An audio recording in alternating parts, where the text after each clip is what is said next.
Hey guys, it's Obadiah. Right now, I am chatting with Steven from Wolves at the Gate about the new album that they're making, and this is the one that he says that they're actually trying on. So I'm super pumped about what's going to be happening with Wolves at the Gate. So, Steven, you said this is officially not a concept album, but at the same time, you have some concepts in it.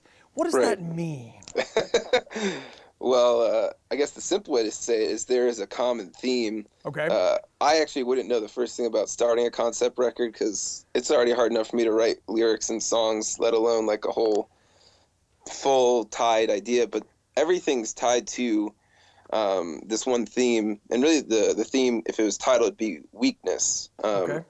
Because I think one thing I've definitely realized in the Christian life is that everybody wants to be strong and everybody wants to stand on their own 2 feet. And there's a lot of empowerment that goes to that people use when talking about Christianity. But the realization I've come to through the scriptures and through life is that God he most manifests himself and his power through our weaknesses, because we're not nearly as strong as we think we are. We're not nearly as wise or as smart, or as witty or willing to serve or all these things, where we are actually just very weak people who receive a great mercy from God.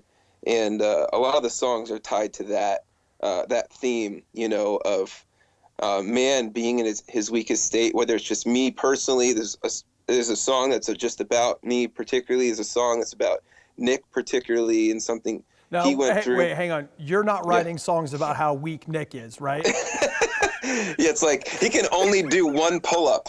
It's like, Nick, I wrote this song about your weakness. I'm sure you'll identify with it. No. Yeah, it does sound terrible. No. Oh no! It just turned off.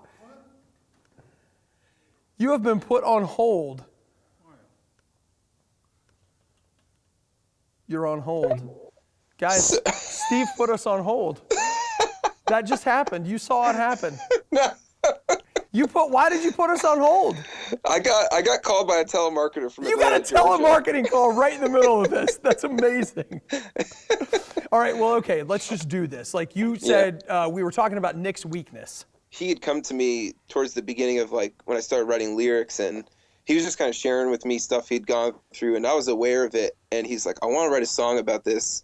He's like, but I don't know what to write. I don't know how to get it out. And so we went back and forth on it, and it's probably for all of us, one of our favorite songs on the record.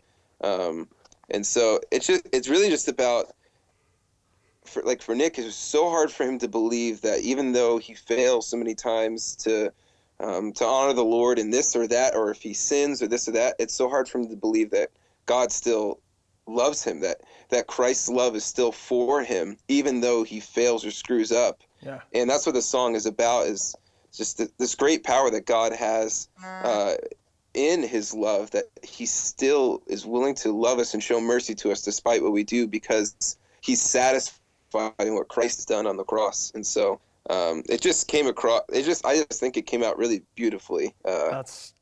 That's awesome, dude. I'm looking forward to hearing it. And so I have to ask that dreaded question nobody really wants to answer. When are we thinking here? Do you guys have a target window in mind for this thing? I think early summer. Okay. That would be target window. Okay. Early summer, midsummer, late summer, fall, somewhere in there. Somewhere within the next 5 years. Yeah, so. By 2021 in the summer, for sure. Absolutely. The distant future. Yeah. Well, Steven, I really appreciate you hanging out with us, and I appreciate you putting that telemarketer on hold to talk to us. That's really great, dude. Just goes to show how much I love you guys. Absolutely. Steven from Wolves at the Gate. Remember, as soon as there's more news about this album, we'll be sure to maybe talk about it right here at RadioU.